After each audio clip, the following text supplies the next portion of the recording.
Bonsoir Florence Leduc. Bonsoir.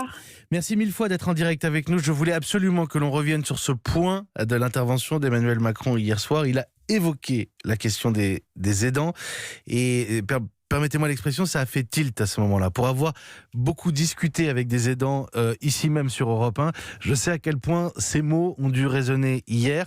Des précisions aussi d'Agnès Buzyn ce matin qui parle d'un congé rémunéré, de droit à la retraite.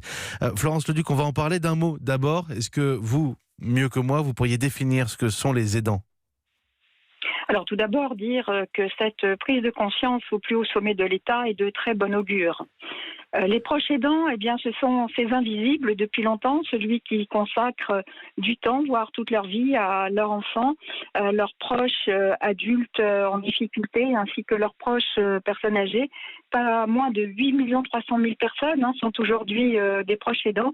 Et bien évidemment, il y avait absolument besoin d'une reconnaissance dans tous les sens du terme. Et puis d'un passage de cette question qu'on évoquait comme une question sociétale à un vrai sujet politique. Parce qu'aujourd'hui, c'est une réalité. Certains Français mettent leur vie de côté pour s'occuper d'un proche. Ça peut être une personne âgée, ça peut être un enfant handicapé. Mais quand je dis mettre leur vie de côté, c'est radical. C'est à la fois d'un point de vue social, à la fois d'un point de vue professionnel. C'est aussi d'un point de vue financier, familial. C'est très compliqué, Florence Leduc. Alors en effet, la moitié des proches aidants aujourd'hui sont en activité professionnelle.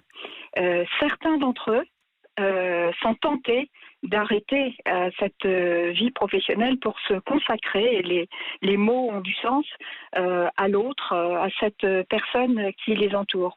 Bien évidemment, la première difficulté que ça pose, c'est comment fait-on pour vivre sans rémunération ? Et pourtant, beaucoup de gens disent il faut que cette femme s'arrête de travailler pour s'occuper de son enfant ou pour s'occuper de ses parents. Donc ça pose des problèmes économiques majeurs.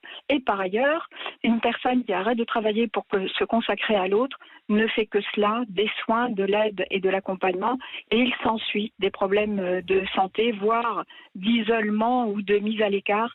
Et cette prise de conscience de ces questions nous fait dire aujourd'hui qu'on va pouvoir enfin avancer là-dessus. Et j'englobe là-dedans ce que la ministre de la Santé oui, parce qu'il y a la prise de conscience, il y a les mots d'Emmanuel Macron hier soir, et puis il y a les précisions de la ministre de la Santé sur BFM TV ce matin, qui parle de congés rémunérés, qui parle de droit à la retraite. On dirait, pour 2020, 2020 c'est demain, Florence Leduc, ça y est, on a compris.